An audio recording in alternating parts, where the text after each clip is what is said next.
Selamat datang di YouTube Pelaporan Lingkungan. Kali ini kami akan membahas mengenai izin-izin lingkungan yang diupload di Simpel. Ada berapa izin yang harus kita upload atau yang harus perusahaan miliki dan diupload di Simpel. Satu adalah harus memiliki persetujuan lingkungan atau dulu yang namanya izin lingkungan.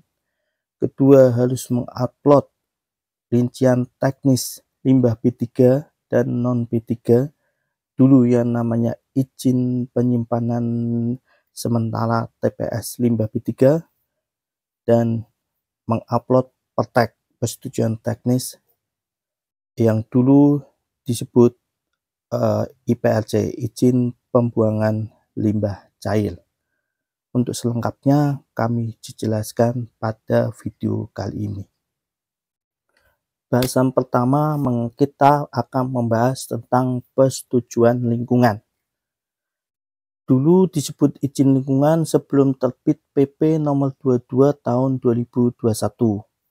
Sekarang definisi apa itu persetujuan lingkungan? Persetujuan lingkungan adalah keputusan kelayakan lingkungan hidup atau pernyataan kesanggupan pengelolaan lingkungan hidup yang mendapat persetujuan dari pemerintah pusat atau pemerintah daerah. Di sini dijelaskan dapat persetujuan pemerintah pusat atau pemerintah daerah. Artinya, dalam pengurusan persetujuan lingkungan, itu kita bisa mengurusnya ke pemerintah pusat atau pemerintah daerah. Dasarnya dari NIB dan KPLI perusahaan.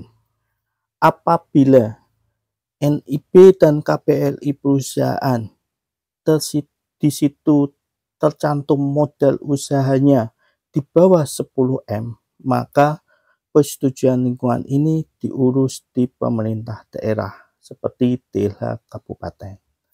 Apabila tercantum di dalam NIB dan KPLI modal usaha di atas 10M, maka pengurusan persetujuan lingkungan diurus di pemerintah provinsi atau di DLH provinsi. Dan apabila di NIB dan KPLI tercantum modal usaha di mana ada modal asing di situ, maka pengurusan diurus di pemerintah pusat atau di Kementerian KLHK. Nah, apa perbedaan antara izin lingkungan sama persetujuan lingkungan?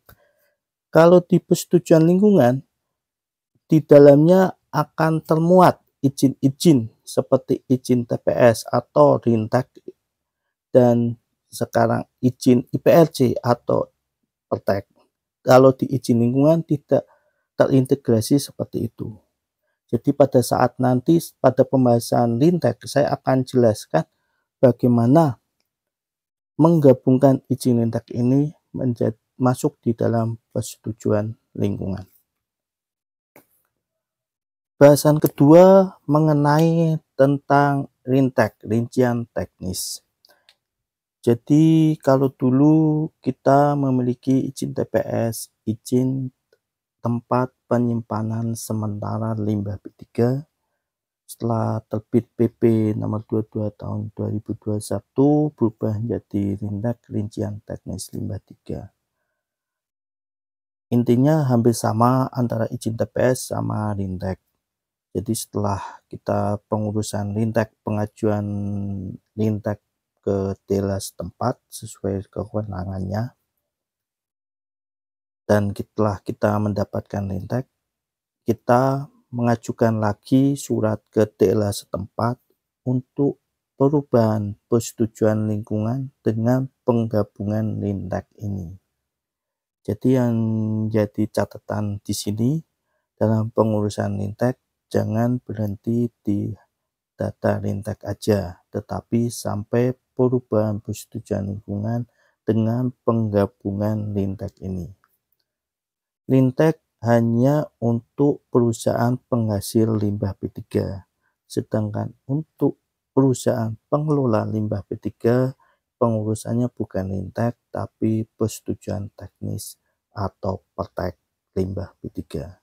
Itu yang menjadi perbedaan antara penghasil sama pengelola. Kalau penghasil cukup sampai pengurusan Lintek dan digabungkan sama persetujuan lingkungan.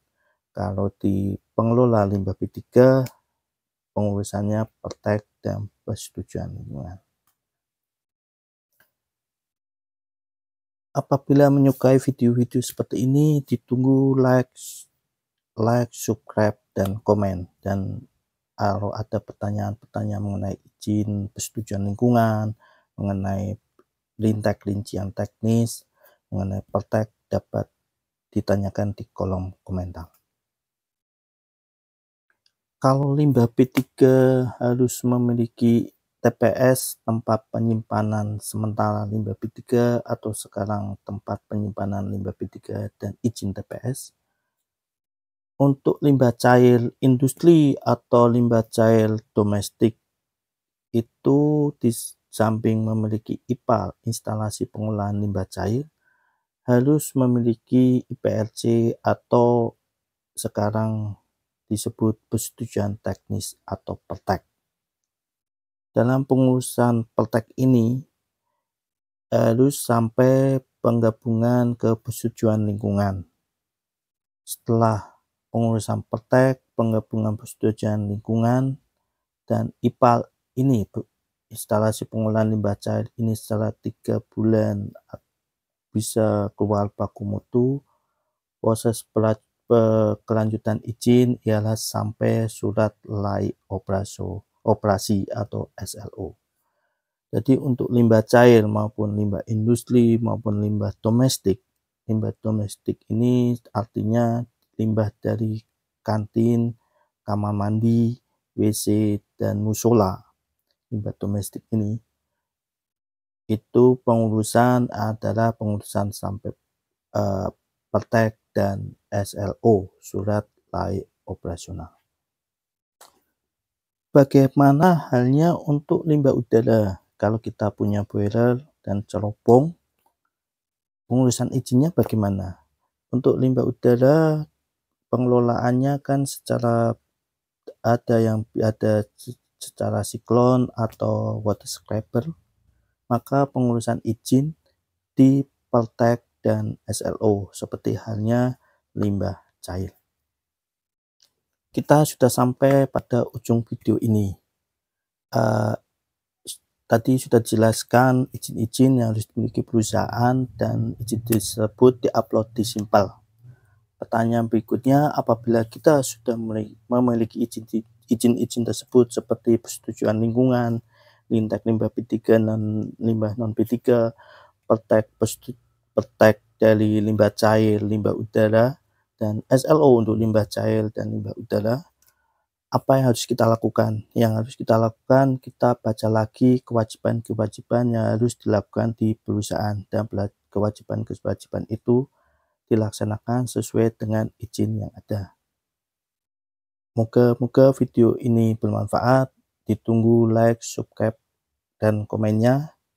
Sampai ketemu di video berikutnya.